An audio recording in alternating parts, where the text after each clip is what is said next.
Ok. Bonjour à toutes, bonjour à tous. Aujourd'hui encore, bienvenue dans les UBA Business Series. Donc, cette fois-ci, c'est la 3e édition et nous avons un acteur important de l'écosystème de l'entrepreneuriat au Gabon qui sera avec nous aujourd'hui. Nous avons Monsieur Silver Boussamba qui va traiter avec nous sur cette plateforme que sont les UBA Business Series, la dichotomie entre l'éducation, la formation et les besoins de l'économie gabonaise. Vous savez, nous savons que de façon globale, aucune économie puisse se développer, elle a besoin d'une main-d'œuvre ou du moins des ressources humaines de très bonne qualité. Et donc, nous allons débattre de cela aujourd'hui pour voir aujourd'hui quel est l'état de l'éducation au Gabon de façon globale. Est-ce que l'offre qui est proposée dans le domaine de l'éducation aujourd'hui correspond aux besoins de l'économie gabonaise? Donc, moi, je suis Ulrich Oxin-Seman Ben Joshua, directeur marketing et communication de UBA. Comme je notre invité du jour, qui n'est plus à présenter, qui est Monsieur Silver Boussamba, président fondateur de l'ONG Ogoe Labs. Donc, pour parler de Silver, c'est vraiment tout un univers. Silver, c'est beaucoup de choses.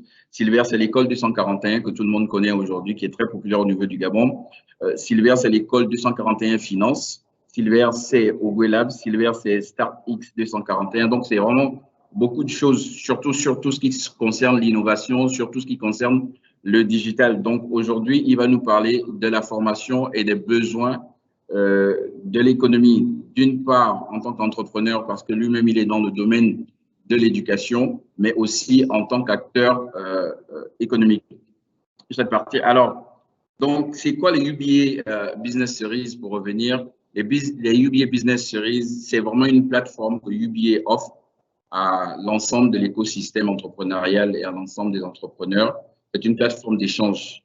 Et dans cette plateforme, nous avons des capitaines d'industrie, des personnes avec un certain niveau d'expérience qui viennent partager sur des sujets donnés, qui viennent partager leur expérience, qui viennent partager sur des sujets spécifiques pour pouvoir mettre tout le monde au même niveau d'information, pour pouvoir encourager les uns, pour pouvoir présenter aussi des pistes d'amélioration et de fonctionnement de façon globale. Alors, Monsieur Oussamba, bonjour.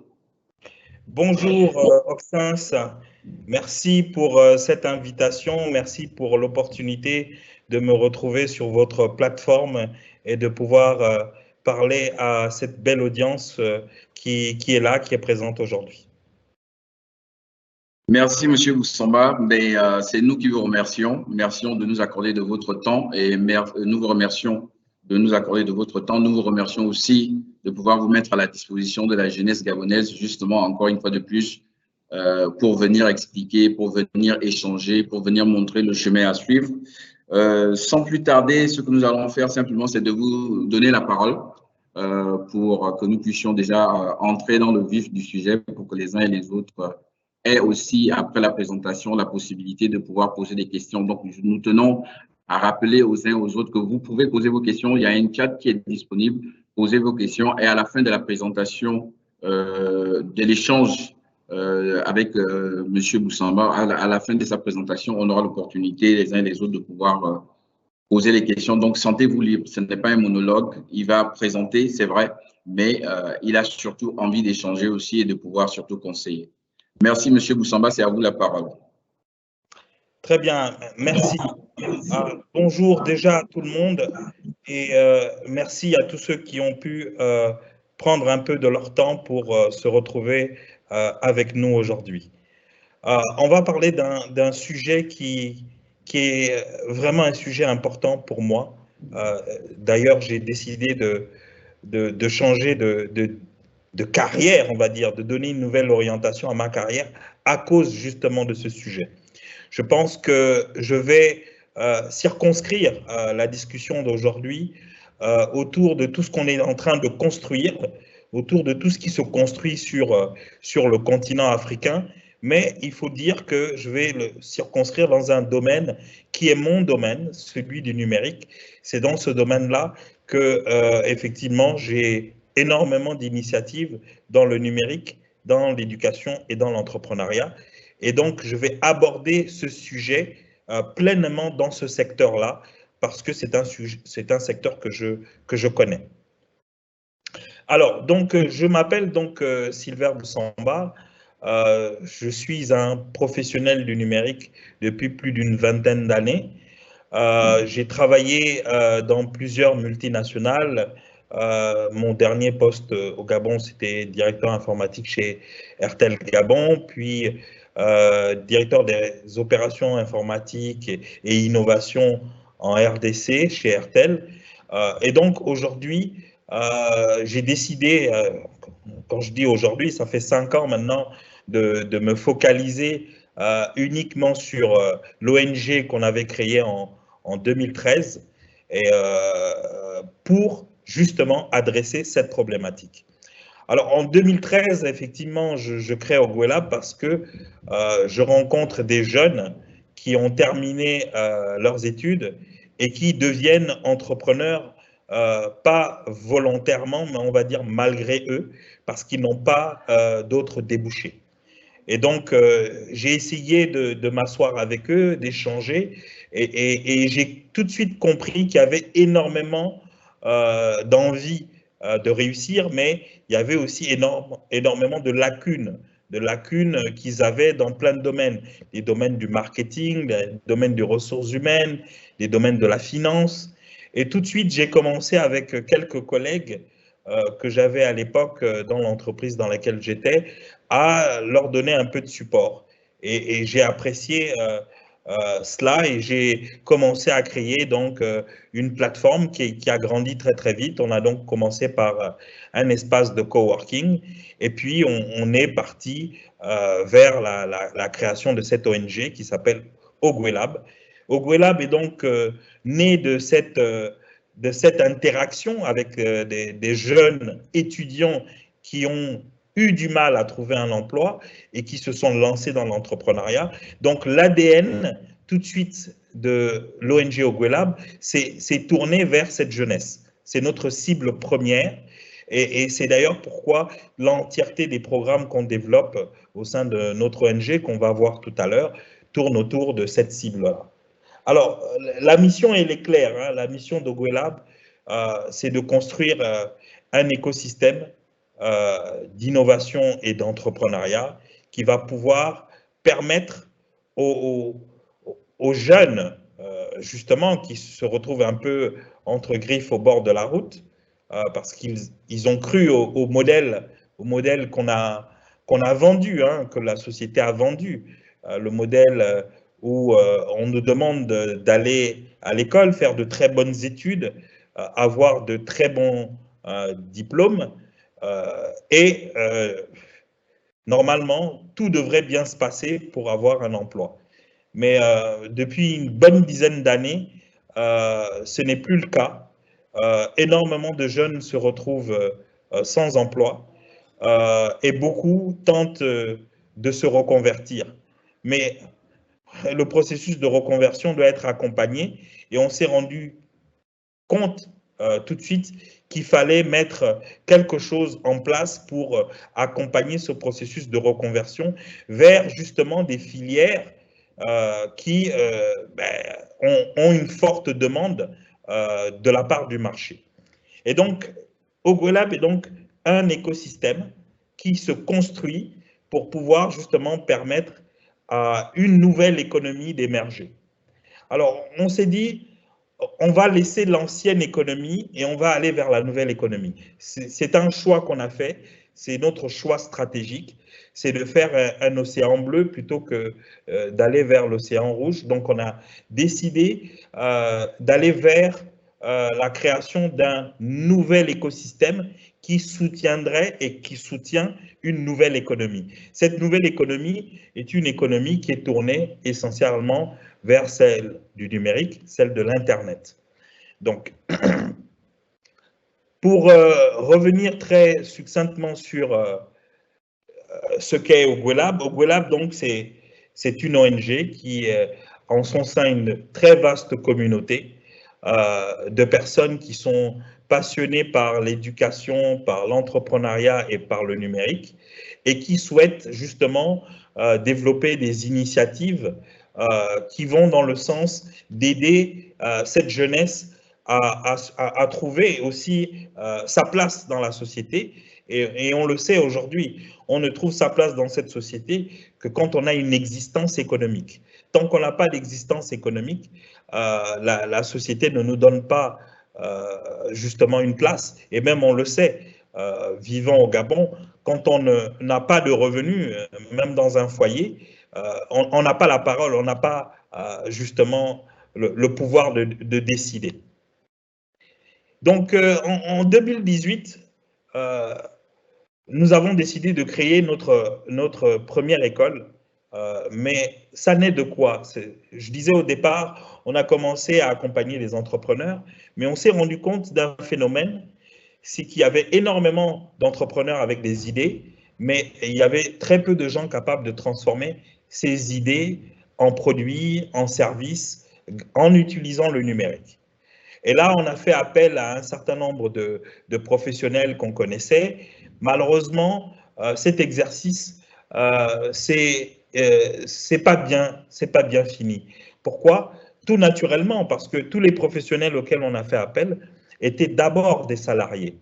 Et malheureusement, un salarié, 90%, malheureusement pour les entrepreneurs, 90% de leur temps est consacré à l'entreprise dans laquelle ils travaillaient et ils n'avaient que 10% qu'ils pouvaient consacrer à ces entrepreneurs. Et dans ces 10%, ils devaient aussi trouver du temps pour leur famille. Donc finalement, le temps consacré n'a pas permis de développer des projets et on s'est dit, s'il faut construire un écosystème, la première brique qu'il faut pouvoir mettre en œuvre, c'est la brique éducation. Et on a essayé d'identifier qu'est-ce qui nous manquait dans la brique éducation. Et on a vu que dans la brique éducation, il nous manquait trois choses. Il nous manquait des techniciens dans les métiers du numérique, c'est des métiers plutôt techniques, des métiers de développeurs, des métiers de community manager, des métiers de traffic manager, des métiers dans le design, dans tout ce qui est UX design et autre chose. Tous ces nouveaux métiers étaient complètement inexistants. Alors, il faut dire qu'on vient d'une ère du numérique qui se résumait à l'informatique d'entreprise, qui était tournée vers la productivité en interne dans les entreprises, à une nouvelle ère où, en fait, l'entreprise s'ouvre au monde et n'est plus en train juste de chercher des clients qu'on appellerait des clients physiques, mais en train de chercher les clients connectés. Parce qu'aujourd'hui, ces clients connectés, qu'on appelle aujourd'hui très couramment, habituellement, la multitude, cette multitude est une vaste population de gens qui sont équipés, donc ils ont presque tous un mobile, l'Afrique est mobile, ils sont connectés à travers ces mobiles grâce à l'Internet mobile, et ils sont plus ou moins éduqués. Et donc cette multitude voudrait accéder aux mêmes services qu'offrent ces entreprises du tissu économique dans lesquels évoluent, on va dire, ces entrepreneurs, qui voudraient justement accéder à un certain nombre de services tels que des services offerts habituellement par ces entreprises à des clients physiques. Alors, il s'est agi donc de trouver des techniciens. Et donc, on crée la première école de techniciens dans les métiers du numérique, qui est l'école 241. Donc, elle naît en 2018 avec le support de deux partenaires. Le premier, c'est l'Organisation internationale de la francophonie et le second, c'est l'ambassade de France. Et ça, ce sont des partenaires financiers, mais avec un partenaire technique qui s'appelle Simplon. L'objectif de cette école, c'est de former de manière intensive et accélérée des personnes venant de publics, on va dire, assez variés. Donc, un public de gens qui ont décroché, donc des décrochés, des gens qui ont abandonné au secondaire, en 6e, 5e, 4e, même en terminale. Et puis, un autre public de gens qui ont terminé leurs études, ils ont leur master, ils ont leur licence en droit, en finance, ressources humaines, quelles que soient les filières, mais ça fait 4 ans, 5 ans, 3 ans 2 ans qu'ils sont à la maison et qu'ils se disent il y a quelque chose qui ne va pas. Et nous, on s'est dit, prenons ce public-là et tentons de le reconvertir dans ces métiers-là parce qu'il y a énormément de gens, d'entrepreneurs déjà qui ont besoin de spécialistes dans ces métiers-là, mais aussi il y a des entreprises qui ont ces besoins-là, mais elles n'arrivent pas à trouver, on va dire, des professionnels dans ces métiers. Les seuls professionnels qu'ils arrivaient à trouver, c'était des informaticiens. Mais un informaticien, comme j'ai dit au départ, c'est quelqu'un qui est plutôt tourné vers la productivité de l'entreprise. Tous les métiers autour du web et l'évolution de l'Internet, ce n'est pas des métiers qui sont des métiers standards connus par l'informaticien. Et donc, on a formé depuis 2018 2 cohortes, des cohortes de 45 apprenants pour la première, 44 pour la seconde, et toutes ces cohortes, on a pris 2 challenges. Le premier challenge, c'est de se dire l'école est gratuite, donc tout le monde peut s'inscrire à l'école, mais malheureusement, on n'a que 45 places. Et lorsqu'on regarde la première photo ici, on se rend compte qu'on est à l'Institut français et 1000 personnes veulent rentrer dans l'école 241, alors que nous n'avons que 44 places. On a dû remplir la salle 400 3 fois pour arriver à recevoir tout le monde. Ce qui montre encore réellement l'engouement qu'il y a dans cette jeunesse-là de vouloir se reconvertir ou alors de vouloir s'initier à ces nouveaux métiers du numérique. Et donc, on a réussi le premier challenge, mais le deuxième challenge, c'est le challenge le plus difficile, c'est notre sujet d'aujourd'hui. Comment arriver à insérer dans ce marché toutes ces ressources? C'est vraiment la vraie difficulté. Et c'était un vrai défi. Et je crois que je suis ravi d'avoir pris ce défi parce que c'est celui-là qui m'a permis de découvrir énormément de choses qu'on va voir ensemble. Si je n'avais pas pris cet engagement d'insérer toutes les ressources, j'aurais manqué quelque chose et on se serait retrouvé un peu dans le phénomène dans lequel on parle aujourd'hui. C'est énormément de jeunes sont formés sur des métiers qui ne sont pas demandés, qui ne sont pas en forte demande par le marché gabonais. Et donc, en faisant cet exercice de devoir insérer, c'est quelque chose qu'on a démarré juste 3 mois après l'ouverture de la fabrique. Et premier constat, après avoir cogné à plusieurs portes, aucune ne voulait recruter nos ressources. Elles n'avaient pas fini leur formation. On était à 3 mois de formation sur 9 mois. Mais on commençait déjà à prospecter les entreprises et elles n'étaient pas intéressées par ces techniciens dans ces nouveaux métiers. Qu'est-ce que nous avons dû faire? On a dû changer d'approche. On s'est dit, et ça, je veux le partager avec vous pour que certains aussi s'en inspirent, parce qu'il faut rappeler que nous, on fait de l'innovation sociale. Le principe de l'innovation sociale, c'est qu'on fait une innovation pour que d'autres regardent et d'autres s'en inspirent. Donc, nous sommes allés vers les entreprises et on leur a dit, ben, venez chez nous, on va travailler sur vos projets gratuitement et on va vous accompagner sur la réalisation de ces projets. Et là, la donne a complètement changé. En travaillant sur le projet de plusieurs entreprises, les entreprises se sont rendues compte du niveau de compétences des apprenants de l'école 241 et tout de suite, ils ont accroché à l'idée de travailler avec nous à la réalisation d'un certain nombre de projets. Au terme de la formation, quasiment presque tous se sont retrouvés sur le marché de l'emploi insérés. Donc, sur la première promotion, on a réussi à insérer 98% de nos apprenants. Sur la seconde promotion, on a réussi à insérer 99% de nos apprenants. Mais ce sont de très belles performances et on en est fiers. Mais le vrai challenge a été d'être au contact des entreprises. Et je pense que c'est le sujet d'aujourd'hui. Tant qu'on continue à former et qu'on est déconnecté en réalité des besoins du marché, on n'a pas justement ce pouls. On n'arrive pas à avoir le pouls du marché, on n'arrive pas à savoir les besoins du marché, on n'arrive pas à comprendre réellement quelles sont les attentes des entreprises, des responsables d'entreprise pour développer toute la dimension digitale dans leurs entreprises.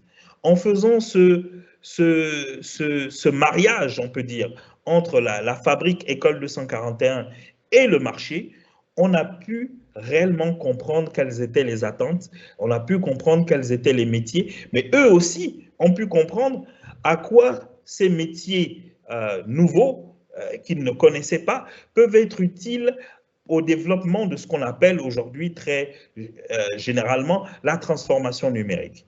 Donc, au terme de cette école, l'objectif ici, c'était pour nos apprenants, à qui on donne quelque chose de particulier, on leur donne l'opportunité d'apprendre différemment. Parce que dans l'école traditionnelle, il y a un enseignant qui détient l'information et la distille à un certain nombre de personnes. Donc, c'est lui qui a l'information, c'est lui qui a la connaissance et c'est lui qui la partage à d'autres personnes.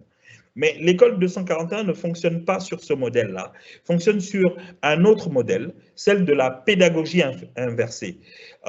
C'est quelque chose qui est vieux comme le monde. Hein.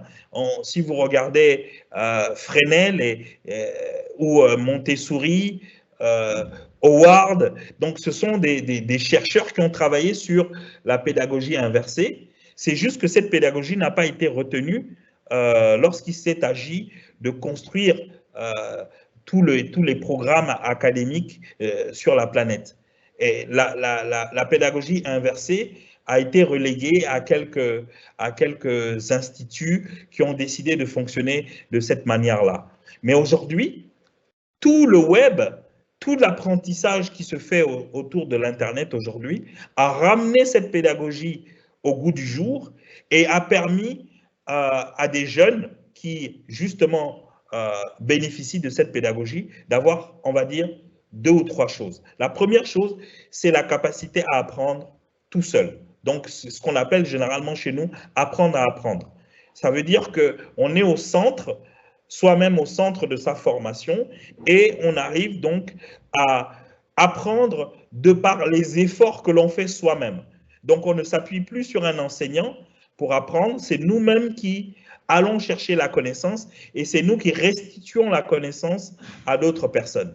Ça fait en sorte que chacun apprend en fonction de son type d'intelligence. Parce que c'est ça aussi les beaux travaux au niveau des travaux de Howard Gardner, c'est qu'il a établi qu'il y avait 9 types, 9 formes d'intelligence. Logico-mathématique, verbo-linguistique, interpersonnel, intrapersonnel, spatial, kiné et bien d'autres. Toutes ces formes d'intelligence, en fait, ce sont des intelligences que nous avons. Mais on n'a pas tous les mêmes.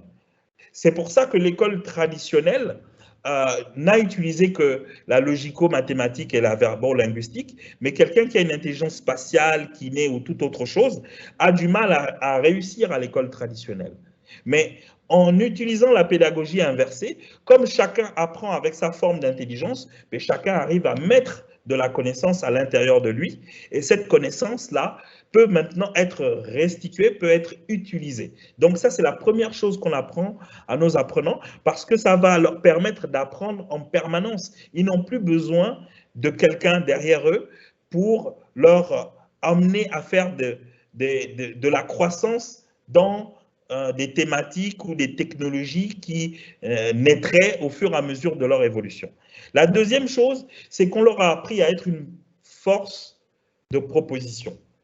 Et ça, c'est quelque chose qui est difficile dans notre environnement parce que beaucoup de gens savent des choses, mais ne savent pas lever la main en disant « Tiens, je sais et je peux aider ». Et là, nous, dans cette école, on pousse nos apprenants à être des forces de proposition. La troisième chose, on leur apprend à créer de la valeur. C'est clair, en mettant ces étudiants qui sont arrivés chez nous, qu'on appelle des apprenants, en face directement des chefs d'entreprise, une entreprise est à la recherche de la valeur pour ses clients, elle est à la recherche de la valeur pour ses employés, et elle est à la recherche de la valeur pour son organisation. Et donc, quelque part, si on ne leur apporte pas cette valeur-là qu'elle cherche, tout de suite, elle a du mal à pouvoir justement avancer avec nous dans dans une direction donnée. Et donc, tout de suite, on les a mis en relation avec ces entreprises pour comprendre quelle est la valeur qu'il faut leur apporter. Et ça, c'est quelque chose qui fait toute la différence parce que quand on vient du monde de la formation traditionnelle et qu'on n'est pas en contact avec les entreprises, on ne connaît pas quelle est la valeur qu'il faut apporter à l'organisation, on ne connaît pas la valeur qu'il faut apporter aux employés, on ne connaît pas la valeur qu'il faut apporter aux clients et aux partenaires de ces entreprises. Et nous, en les mettant au cœur de la relation avec les entreprises, on leur a permis de savoir qu'est-ce que veulent ces entreprises. Et puis, on leur a appris à travailler dur et intelligemment. Parce que travailler dur n'apporte pas tout le temps les résultats si on ne travaille pas intelligemment. Et donc, travailler intelligemment veut déjà dire comprendre les outils, comprendre les méthodes qui nous permettent d'aller beaucoup plus vite dans la réalisation d'un certain nombre de choses, mais aussi, on leur a appris à collaborer et à coopérer avec les autres. Pour ça, nous nous sommes inspirés en fait sur une école en fait qui est un partenaire qui crée des écoles à travers la planète. Ils ont aujourd'hui 111 écoles dans le monde qui s'appellent Simplon. C'est notre partenaire avec lequel on développe les écoles 241. Puis, on s'est rendu compte pendant la pandémie, et ça reste toujours quelque chose de très intéressant, c'est que beaucoup d'artisans et de commerçants, beaucoup d'entreprises ont été découragés, c'est normal, avec le confinement, à continuer à opérer dans l'univers physique. Et donc, il aura fallu commencer à développer leurs activités habituelles vers le digital. Mais à ce moment-là, ils se sont rendus compte que le digital, c'est un métier, c'est quelque chose d'assez pointu, ça s'apprend, et on ne peut pas réussir simplement parce qu'on est très motivé. Il faut pouvoir apprendre. Et là, tout de suite, ça a créé une accélération. On le sait, hein, de manière générale, la pandémie a permis à la transformation numérique de gagner 5 ans sur son calendrier, sur son agenda de développement sur toute la planète. Et ça a été le cas pour nous. Donc, nous, on a saisi cette opportunité pour créer une autre école qui s'appelle l'école 241 Business. Cette école est une école qui crée un marché, qui a créé un marché. C'est-à-dire entre les artisans, les commerçants, les PME, donc tout ce qu'on appelle les MPME, micro, petites et moyennes entreprises, qui avaient besoin de digitaliser un tant soit peu leur activité pour continuer à vendre, mais on les a mis en contact avec qui? Avec les apprenants qui venaient de terminer. Et donc, ça a créé un mariage très utile entre justement des entreprises qui cherchaient de l'accompagnement technologique et des apprenants qui étaient à la recherche justement d'employeurs ou alors de gens capables de payer leur activité de freelance. Et là, ça a permis de créer ce marché-là qui a favorisé justement l'employabilité de ces jeunes.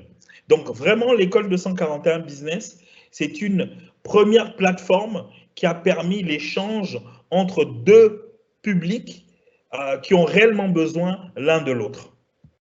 Puis, nous avons décidé aussi de créer l'école 241 Finance. Et ça, c'est une innovation de l'année 2021 parce qu'on se rend compte d'une chose, il y a énormément de jeunes qui veulent être entrepreneurs. Ça veut dire que parmi nos apprenants, certains ont été insérés en entreprise et donc certains ont décidé de plutôt devenir freelancers. C'est un choix.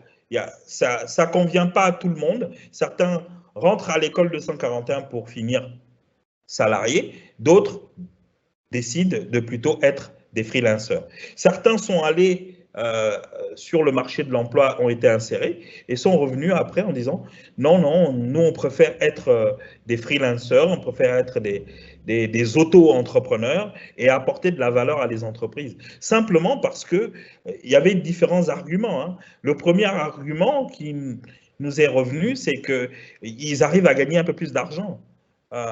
Certains travaillent dans une entreprise, sont payés 350 000 par exemple ou 400 000, mais en travaillant sur 3-4 dossiers, ils arrivent à faire peut-être 1 million ou 1,5 million par mois. Donc il se dit pourquoi être salarié alors que je peux être entrepreneur. Donc ça, c'était un des arguments. L'autre argument, c'était un désir de liberté, une volonté de pouvoir disposer clairement de son temps, et beaucoup ont choisi aussi l'auto-entrepreneuriat. Je prends l'exemple de la cohorte de l'année 2021 qui est sur le marché. Mais cette cohorte-là, 12 parmi les 44 sont des freelancers. C'est un choix personnel qu'ils ont fait. Ils ont signé un courrier chez nous en disant on ne veut pas être inséré, on veut être entrepreneur. Et donc, ça veut dire qu'il y a des jeunes qui souhaitent maintenant créer des entreprises qui veulent justement, eux aussi, résorber ce problème de l'emploi. D'abord en étant entrepreneur, mais aussi en recrutant des gens pour pouvoir leur permettre de prendre plus de dossiers. En étant entrepreneur, ils peuvent commencer à aider tout seuls 2-3 clients, mais quand ils veulent gérer 10 clients, ils sont obligés de recruter d'autres personnes. Et donc, on s'est clairement rendu compte qu'on a besoin d'investisseurs. On a besoin d'investisseurs. Et quand on est au niveau embryonnaire, au départ comme ça, et on est en train de démarrer, on ne peut pas faire appel à toutes les institutions financières que l'on connaît, les banques, les grands fonds d'investissement. On ne peut que démarrer qu'avec ce qu'on appelle habituellement le love money ou alors les business angels. Et donc, le but de l'école 241 Finance, c'est d'avoir un premier tissu de business angels qui vont financer les projets de ces jeunes entrepreneurs gabonais pour pouvoir leur permettre justement de passer à l'échelle. Et donc, on comprend bien qu'il y a un autre écosystème qu'il faut pouvoir créer parce qu'on a défini en fait notre écosystème qu'on construit en 5 étapes. La première étape, c'est la connectivité, bien sûr, parce qu'on est dans le digital. La deuxième, c'est l'éducation. La troisième, c'est tout ce qui est accompagnement. La quatrième, c'est tout ce qui est financement. Et la cinquième, c'est tout ce qui est juridique. Pour le moment, on a décidé d'attaquer le deuxième, le troisième et le quatrième niveau. Donc, dans le volet éducation, on a ouvert une école pour sortir des techniciens.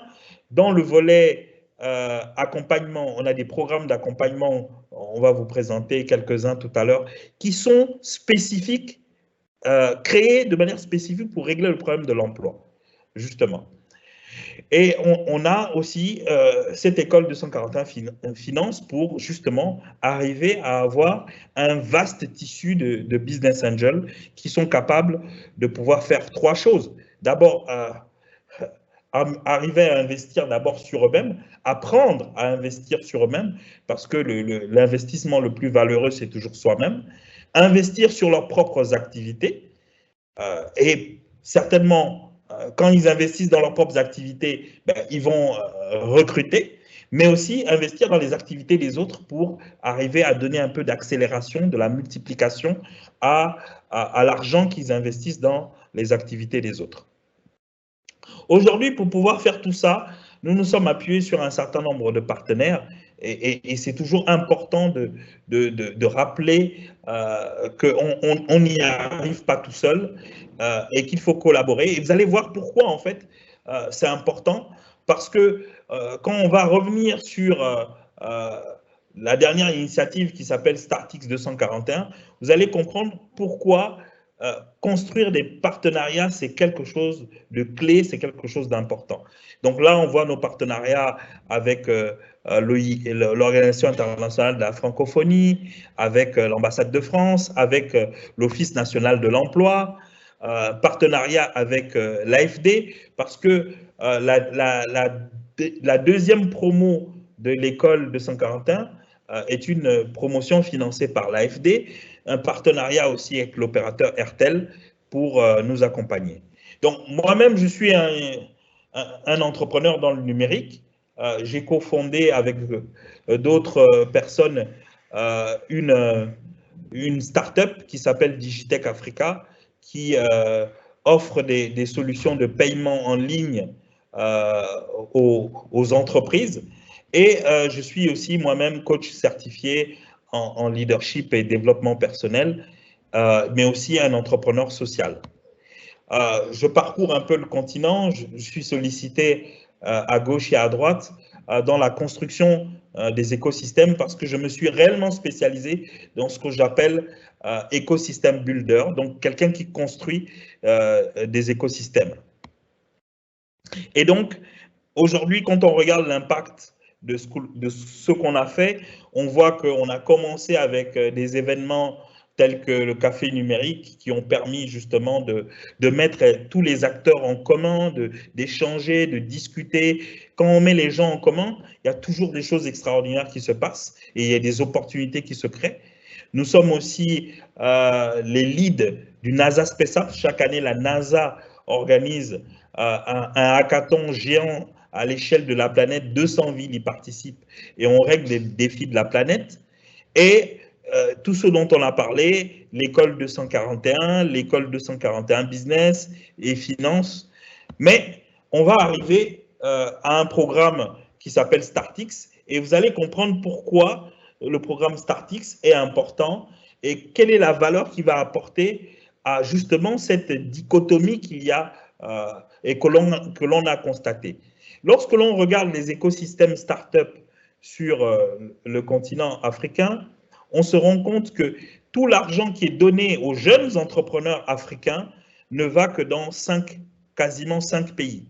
Donc, on voit le Nigeria, le Kenya, l'Égypte, le Ghana et l'Afrique du Sud. Et tout ça, ça fait énormément d'argent. Si on regarde donc depuis 2015, en 2015, c'est environ 277 77 millions qui ont été donnés aux startups africaines. J'insiste bien de dire aux startups, donc c'est-à-dire c'est donné à cette jeunesse qui veut entreprendre parce que justement elle ne trouve plus de débouchés d'emploi, elle se dit il faut entreprendre.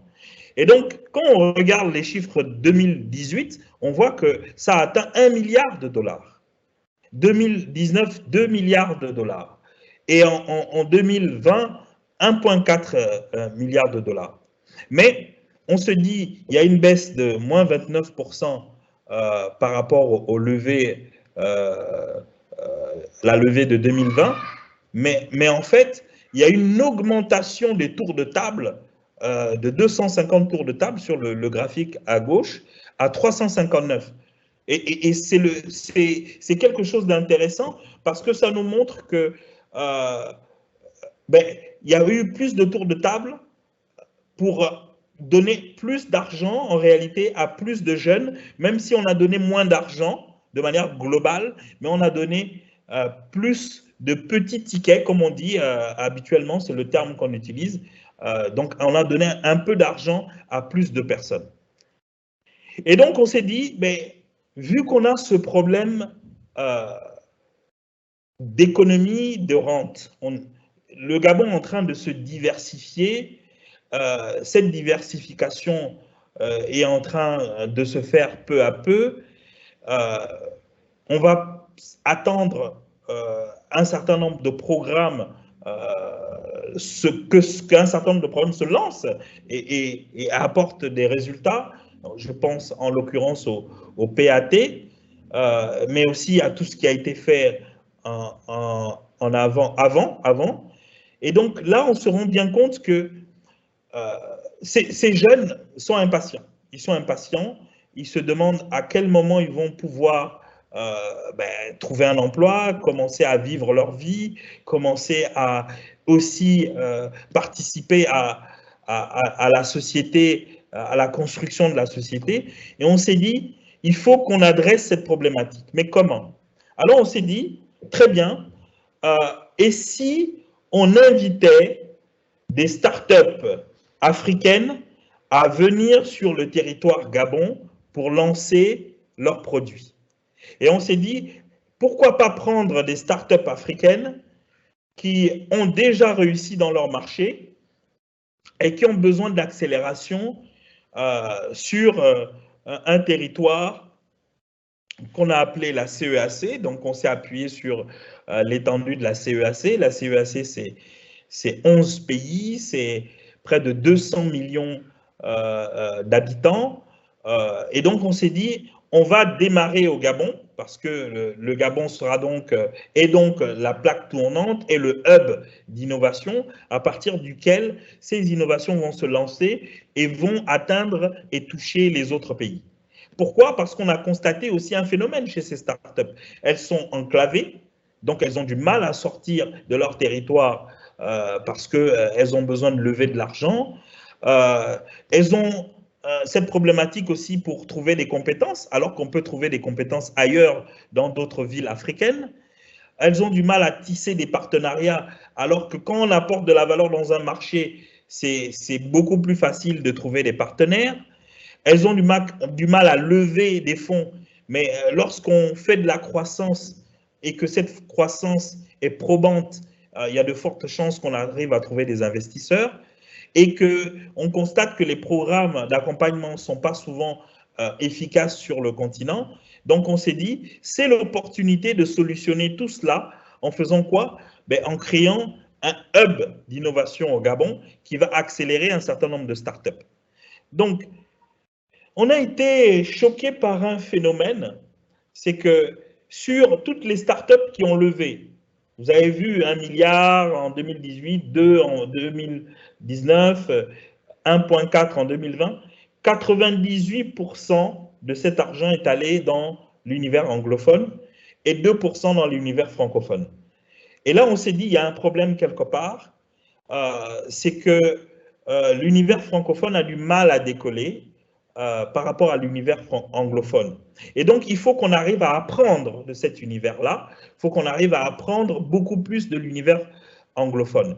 Et lorsque l'on a analysé quelles ont été les raisons pour lesquelles l'univers francophone n'arrive pas justement à faire les mêmes performances, on a identifié 3 choses. La première, c'est que nos entrepreneurs ne sont pas bien formés. La deuxième, c'est que les startups qu'ils créent, les entreprises qu'ils créent ne sont pas bien accompagnées. Et la troisième, c'est qu'il manque de collaboration, il manque de capacité à pouvoir créer des partenariats. Et donc, on s'est dit, c'est une opportunité. Et donc, on a recensé toutes les startups de l'espace francophone qui étaient intéressées par le fait de venir poser leurs valises au Gabon. Et on a enregistré près de 266 startups qui venaient de partout sur le continent africain, mais venant de l'espace francophone. Et puis, on a identifié une dizaine de startups qui ont été sélectionnées. Et dans ces 10 startups que je vais présenter là, donc on a des startups qui viennent d'un peu partout. On a Ijara qui vient du Cameroun, InTouch qui est très connu, qui est une fintech qui vient du Sénégal, Leafyled qui est aussi très connu, qui vient de la Côte d'Ivoire, iWagen qui vient du Sénégal, on a Ion qui vient du Sénégal, Freterium qui vient du Maroc, Solar Recycle vient du Maroc, Mojarai de la Côte d'Ivoire, Basix qui vient de la RDC et puis Greensika vient de Madagascar. Alors, on a sélectionné ces 10 startups sur 266 sur des critères assez solides, mais aussi très contraignants, comme le fait qu'elle devait au moins exister depuis au moins 2 ans, sinon 1 année quand même, minimum, qu'elle devait déjà faire du revenu, qu'elles étaient plus ou moins profitables et qu'elles étaient déjà structurées à grandir au-delà de leur pays. Et donc, on a créé donc ce programme, et ce programme est intéressant. Qu'est-ce qui est intéressant dans ce programme? C'est que quand cette start-up camerounaise s'ouvre au Gabon, en réalité, on crée une entreprise gabonaise locale qui est pilotée par 2 jeunes Gabonais, parce qu'on a décidé que, en réalité, ces entreprises internationales et les entreprises locales que l'on crée devaient avoir un partenariat, un accord de partenariat pour la distribution de leurs produits. Mais ça permet donc à des jeunes entrepreneurs gabonais de pouvoir distribuer des produits d'autres startups, mais en le faisant, ils se mettent à côté d'autres entrepreneurs africains et ils apprennent énormément d'eux. Et donc, ça règle le problème qui a été identifié par justement les cabinets qui disaient que nos entrepreneurs francophones ne sont pas bien formés. Et donc, en étant, parce que moi je pars toujours du principe, c'est le principe de l'école 241, à côté des gens intelligents, on devient intelligent. Donc, quand on met les entrepreneurs à côté de gens qui sont dynamiques, intelligents et qui sont capables de transformer des marchés, ben, eux aussi vont avoir justement la possibilité d'avoir la connaissance, d'avoir les informations, d'avoir tous les conseils pour pouvoir justement construire des startups qui vont, elles aussi, faire les mêmes performances. Et donc, on a donc créé donc 10 startups gabonaises qui sont connectées à 10 startups internationales qui sont en train aujourd'hui de développer un certain nombre de produits sur le marché. J'y reviendrai certainement dans un autre sujet, mais la beauté de cela, c'est quoi? C'est qu'on se retrouve donc avec 20 entrepreneurs gabonais qui se retrouvent dans cette école aussi, parce que Startix aussi a un volet école, qui vont apprendre d'autres entrepreneurs.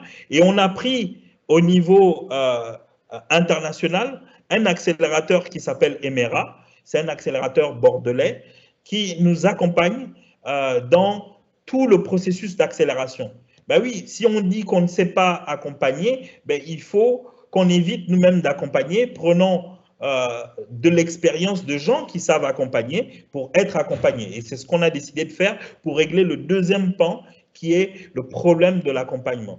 Et pour la partie collaboration, je vous disais tout à l'heure que les partenariats, c'est très important. C'est d'ailleurs pourquoi nous avons décidé de travailler avec plusieurs partenaires. Voilà, aujourd'hui, nous avons reçu des subventions de l'Institut français, l'Union européenne, l'AFD, l'ambassade de France. On travaille avec l'opérateur Airtel, des investisseurs comme Cofina, comme Digitech Africa, des membres de la French Tech, Emera. Donc, tout ceci se met ensemble pour arriver à faire réussir des startups au Gabon avec des entrepreneurs gabonais. Et l'objectif derrière, il est très très simple. L'objectif, c'est que ces jeunes entrepreneurs gabonais que l'on voit sur la photo, ce sont des entrepreneurs qui vont faire réussir des entreprises et qui vont recruter et qui vont donc adresser cette problématique qui est aujourd'hui une problématique gênante aussi bien pour l'État que pour les jeunes, qui vont leur permettre de trouver un emploi, qui vont leur permettre aussi de trouver leur place dans la société. Donc voilà un peu la présentation très succincte que je voulais faire pour qu'on puisse ouvrir maintenant la discussion, qu'on soit dans l'échange, mais au moins les éléments de base sont posés et vous avez une idée clairement holistique de qu'est-ce qu'on est en train de faire dans cet environnement-là pour créer un écosystème qui va favoriser le développement d'une nouvelle industrie, des industries du numérique, qui vont recruter des jeunes Gabonais sur le sol gabonais. Merci. Merci, M. Boussamba. Merci pour cette brillante présentation qui vient d'être faite. Juste une question déjà pour commencer. Vous avez parlé de la pédagogie inversée et donc qui a été adoptée par l'école 241. Est-ce que vous pensez que ce modèle peut être dupliqué, par exemple, à l'échelle de l'éducation nationale, que ce soit, et même de l'enseignement supérieur au Gabon? Est-ce que c'est possible? Si oui, comment est-ce que cela peut se faire? Alors, avant de répondre à cette question, j'ai envie de répondre à une question qu'on me pose tout le temps. C'est, Monsieur Boussamba, s'il vous arrivait de rencontrer le chef de l'État et qu'il vous posait la question comment on règle le problème de l'éducation dans ce pays, je voulais partager la réponse parce que je ne sais pas qui est là et qui est connecté. Peut-être que ça peut être utile. Je disais qu'il y a une seule chose à faire. La seule chose à faire, c'est de demander désormais à ce que tous les établissements, les écoles, les instituts ait un taux d'insertion, au moins, on commencerait par 50%. En faisant ça, on va pouvoir aller à reculons. En exigeant un taux d'insertion de 50%, on va faire en sorte que toutes ces écoles qui gagnent de l'argent parce que des parents payent pour les études de leurs enfants, mais quelquefois sont un peu déçus par le fait qu'il n'y ait pas de débouché à la sortie, les écoles vont se restructurer. Elles vont se restructurer parce qu'elles auront ce quota qu'il faut atteindre de 50% d'insertion. Et donc, il y aura certainement de nouvelles filières qui vont naître et ces directeurs d'établissement seront bien contraints de faire le même exercice que j'ai fait, d'aller vers les entreprises et de leur demander quels sont vos besoins. Maintenant, ça va forcément les emmener à changer le modèle pédagogique. Et ça va emmener certainement à aller vers la pédagogie inversée. Pourquoi? Parce qu'aujourd'hui, la pédagogie inversée, ce n'est pas quelque chose de très complexe à mettre en œuvre. Il suffit d'être formé sur cette pédagogie. Moi-même, j'ai suivi une formation là-dessus. C'est une formation qui dure à peu près 2 semaines, afin de comprendre les bases du fonctionnement de cette pédagogie. Et donc, nos valeureux enseignants aujourd'hui pourraient se reconvertir à la pédagogie inversée assez facilement. Donc, ce n'est pas un challenge un tant soit peu. La deuxième chose qu'apporterait la pédagogie inversée, c'est de responsabiliser l'apprenant.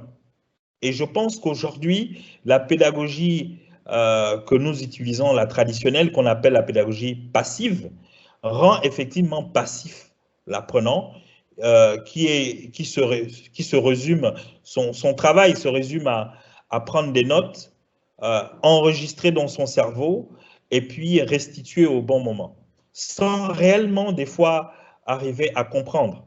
Parce que la pédagogie inversée nous fait comprendre le sujet que l'on développe 3 fois. On comprend 3 fois. On comprend la première fois quand on va chercher la connaissance.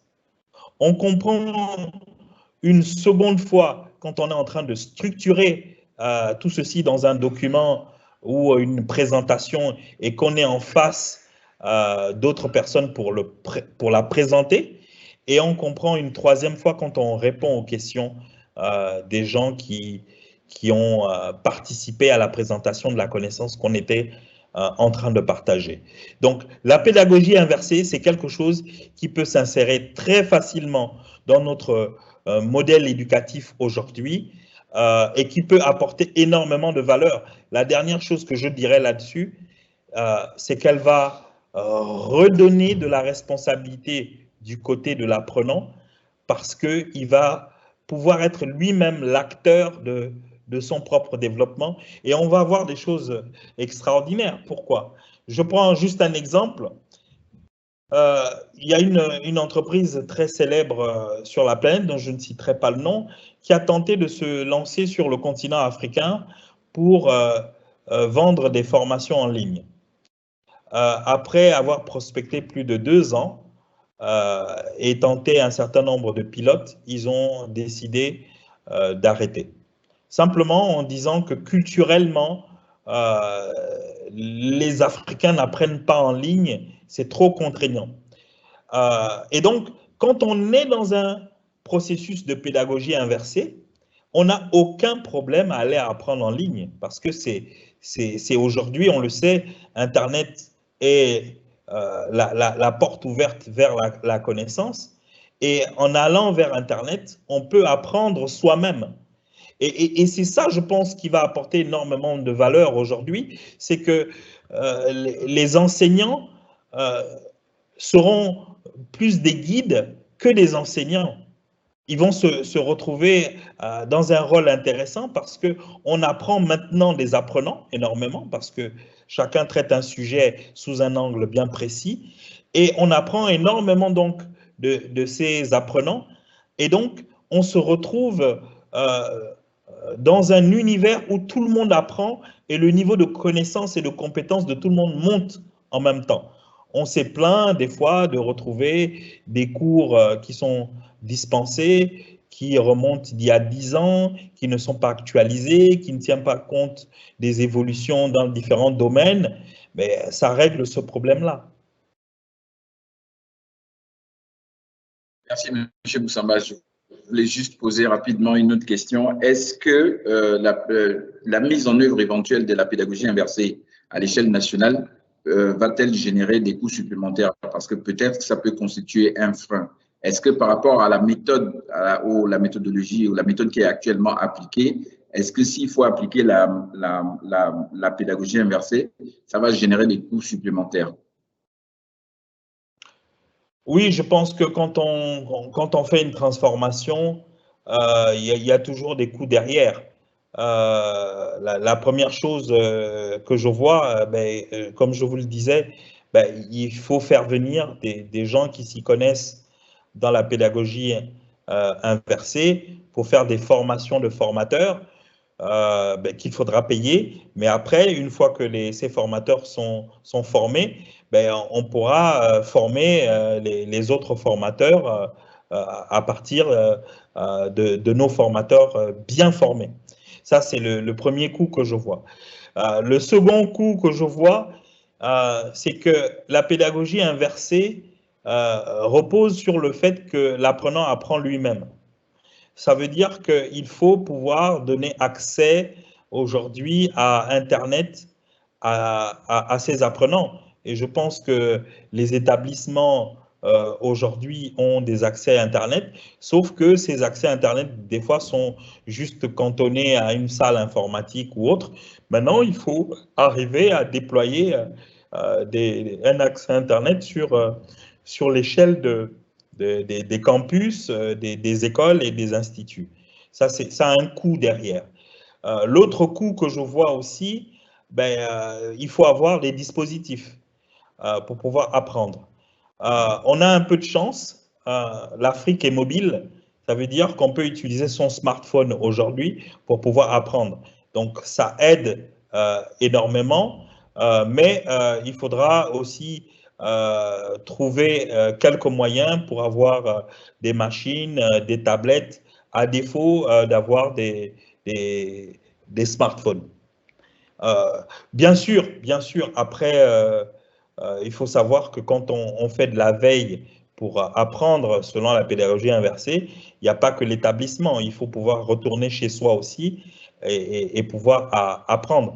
Mais quand on regarde aujourd'hui, qu'est-ce qu'on fait de l'utilisation de la data qu'on utilise enfin des forfaits Internet qu'on utilise pour soi, est-ce qu'on l'utilise pour apprendre? Je pense que si on commence à l'utiliser pour apprendre, on va voir que ça peut apporter énormément de valeur et on va se rendre compte qu'on est vers un apprentissage qui est beaucoup plus technique, beaucoup plus pratique. Et je pense que aller vers Internet va rendre la formation beaucoup plus pratique parce que c'est quand même un univers assez pragmatique.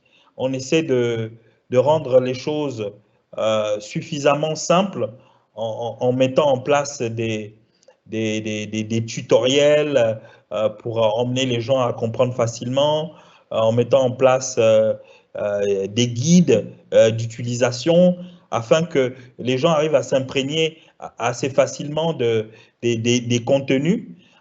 Mais si on voit bien, l'entièreté de l'Internet est d'abord un Internet de la liberté, d'abord un Internet de la création de contenu de valeur, et ça rapporte de l'argent. Moi, je prends juste un exemple. Avec la pédagogie inversée, nos apprenants, au départ, lorsqu'on leur a posé la question qu'est-ce qu'ils veulent faire au sortir de leur formation, tous disaient qu'ils voulaient être salariés. Mais au bout de 3 mois de formation, quand on repose la même question, il y a déjà la moitié de la salle qui veut être entrepreneur. Pourquoi? Parce que grâce à la pédagogie inversée, ils ont appris des choses assez pratiques et ils ont commencé à les vendre et ils ont commencé à gagner de l'argent. Donc, quelque part, ils se disent, bon, pourquoi pas être salarié et gagner de l'argent aussi?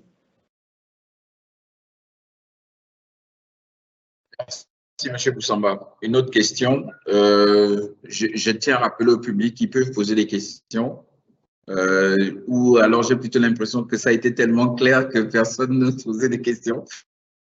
Mais voilà. Alors, donc, une autre question qui concerne, vous avez dit lors de votre intervention que les jeunes sont formés dans des métiers qui ne sont pas demandés par le marché. On a vu que certains pays, comme le Rwanda par exemple, qui a dû procéder à la suppression d'un certain nombre de filières qui, selon eux, ne correspondaient pas à la demande du marché. Est-ce qu'il faudrait peut-être que nous aussi, on puisse en arriver là?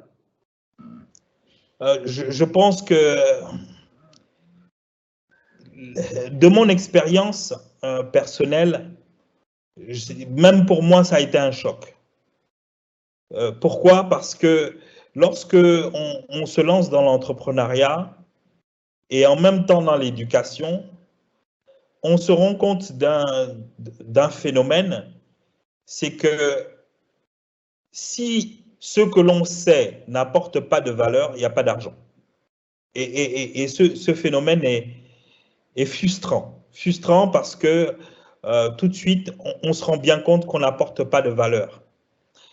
Et donc, j'imagine la frustration qu'ont tous ceux qui sont dans ces filières-là, qu'ils ont quand ils terminent et qui se rendent compte que ça n'apporte pas de valeur. Et donc, ça finit par nous rappeler que tout, à la fin, tout est une question d'économie. Tout est une question d'économie et de finances. Alors, lorsqu'on regarde l'économie, l'économie est divisée en différents marchés. Et tous ces marchés sont dans des échanges de produits et de services. Et pour le faire, il faut pouvoir les créer. Il faut pouvoir les créer, il faut pouvoir les assister dans la création, il faut pouvoir les assister dans la distribution, dans la vente de ces produits. Et quelque part, si on n'est pas capable de jouer un rôle dans ce processus-là, depuis la création jusqu'à la commercialisation, on se rend bien compte qu'on n'est pas utile au marché. Et si on n'est pas utile au marché, je pense que la seule chose qui reste à faire, c'est se reconvertir.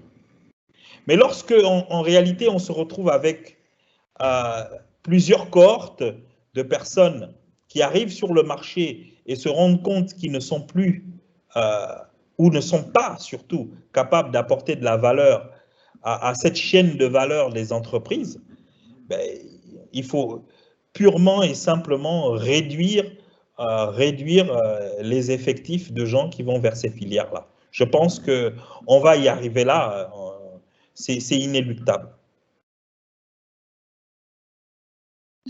Merci. Une dernière question. Malheureusement ou bien heureusement, je vais encore amener l'exemple du Rwanda, qui nous enseigne aussi d'une certaine manière. Donc, alors la question c'est celle-ci. Au moment où les petites et moyennes entreprises contribuent à la croissance du pays, à la croissance économique, j'entends bien, l'école doit-elle aussi former à l'esprit d'entreprise ou à l'entrepreneuriat? Si oui, éventuellement à quel niveau? Est-ce que, par exemple, aujourd'hui, lorsqu'on parle d'enseigner l'entrepreneuriat dans le système scolaire, est-ce que c'est au primaire? Est-ce que c'est au secondaire? Est-ce que c'est au tertiaire, donc c'est-à-dire à l'université? Où est-ce qu'on devrait véritablement commencer à donner l'esprit d'entreprise ou l'esprit d'entrepreneuriat aux étudiants, aux élèves, aux apprenants? Très bien. Je vais partager une expérience, après je vais répondre à cette question. Lorsque nous avons lancé l'école 241, nous nous sommes dit, on va donner à nos apprenants 3 choses. On va leur donner des connaissances dans un métier technique, voilà, par exemple développeur, avec des blocs de compétences bien définis. On va leur donner des connaissances et des compétences dans l'entrepreneuriat, et on va leur donner des connaissances et des compétences dans le leadership. Alors, on va prendre le volet entrepreneuriat. Et donc, dans ce volet entrepreneuriat, on a eu justement l'opportunité de former tous nos apprenants à l'entrepreneuriat et on a eu aussi l'opportunité de participer au programme que vous lancez, UBA, le TEF. Et ce TEF, il y a eu une belle surprise en postulant à ce programme. 3 de nos apprenants ont été lauréats. Et donc, parmi les lauréats de nos apprenants, donc on a 2 jeunes dames et un monsieur. Et donc, on a vu qu'en réalité, ils avaient des idées et que ces idées pouvaient apporter de la valeur sur notre marché et qu'ils pouvaient être reconnus sur le plan africain grâce justement à cette initiative lancée par le fondateur du billet, M. Tony Elumelu. Et donc, ils se sont lancés à la fois dans la poursuite de leur apprentissage à l'école de 141, mais aussi à la poursuite de leur activité entrepreneuriale. Aujourd'hui, ces 3 apprenants, un est allé complètement à fond avec les fonds qu'il a reçus de la fondation. Il a lancé son entreprise, il est un entrepreneur aujourd'hui full-time à 100% de son temps. Les 2 autres sont des salariés, mais elles sont aussi entrepreneurs. Donc, en même temps, elles gèrent leur activité personnelle entrepreneuriale et elles sont aussi salariées. Et l'une d'entre elles a continué à persévérer dans son activité. Et là, elle vient de gagner un des prix de Gabon Télécom, le premier prix, elle vient de lever 10 millions de francs. Vous voyez que l'histoire commence parce qu'on a donné des notions d'entrepreneuriat, parce qu'on a mis en place des programmes comme le programme comme le TEF, parce que des jeunes y croient, ben on voit comment ça change concrètement l'environnement. Donc, pour revenir à la question, à quel moment doit-on insérer l'entrepreneuriat? Moi, s'il fallait me poser la question, je dirais au primaire. Au primaire, parce qu'on doit déjà pouvoir commencer à vendre au primaire. Je pense que culturellement, dans notre pays, ça c'est le coach qui parle, il y a beaucoup de gens ont des postures d'introvertis sur des sujets autour de l'argent alors qu'ils ne sont pas introvertis. Donc on sent une frilosité, on sent une timidité quand on parle d'argent. Ça a l'air d'être un sujet tabou, ça a l'air d'être un sujet dérangeant au Gabon parce qu'on est focalisé sur autre chose.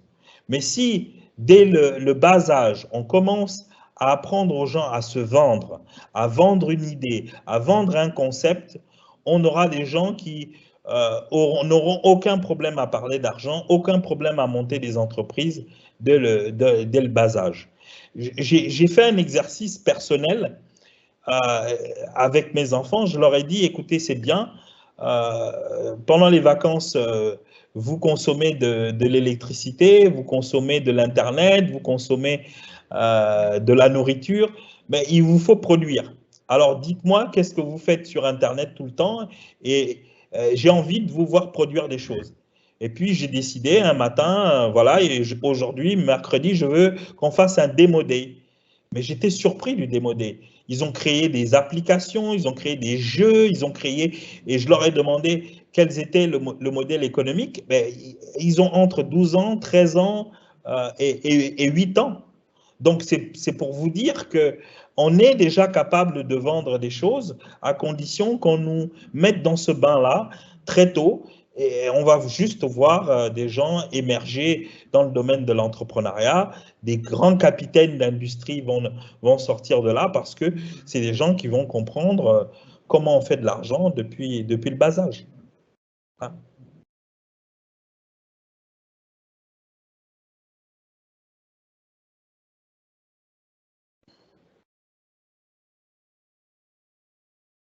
Décidé d'insérer, d'intégrer l'entrepreneuriat dans les programmes de formation au primaire.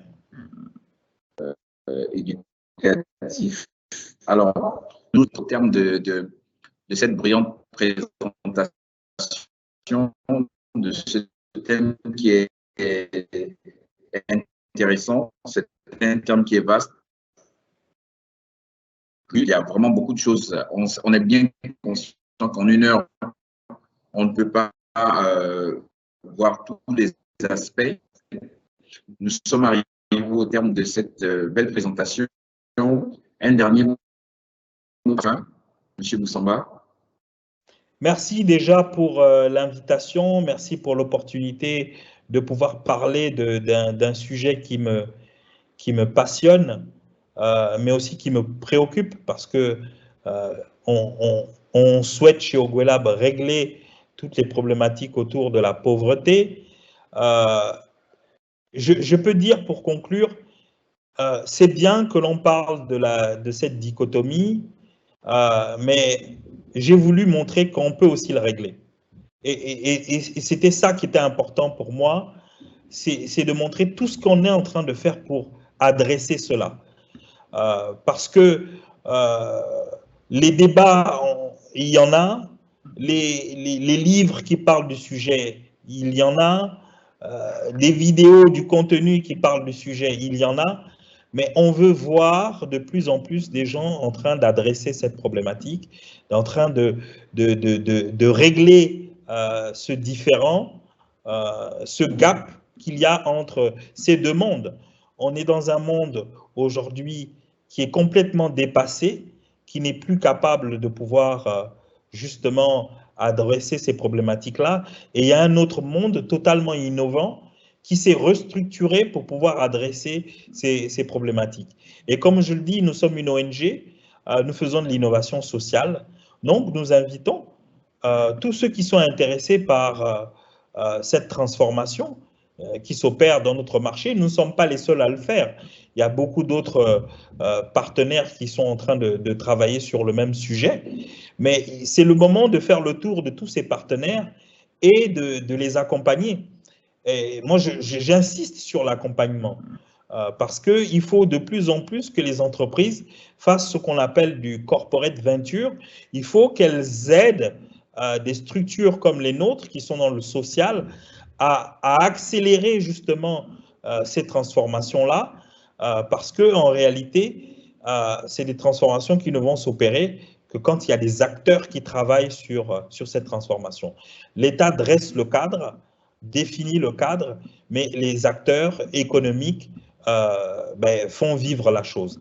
Et donc, on veut montrer au travers de ce que l'on fait qu'il y a des choses intéressantes à développer.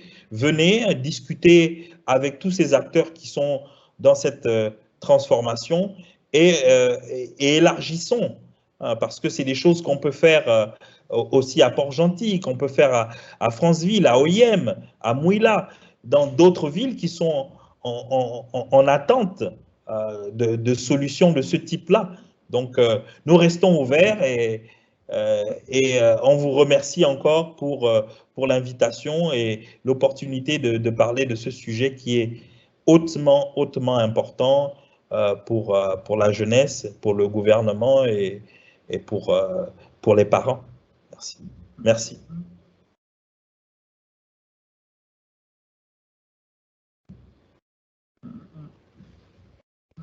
Merci, M. Boussamba. Une chose à retenir, la pédagogie inversée peut être une solution pour qu'il y ait adéquation entre les besoins du marché et du national.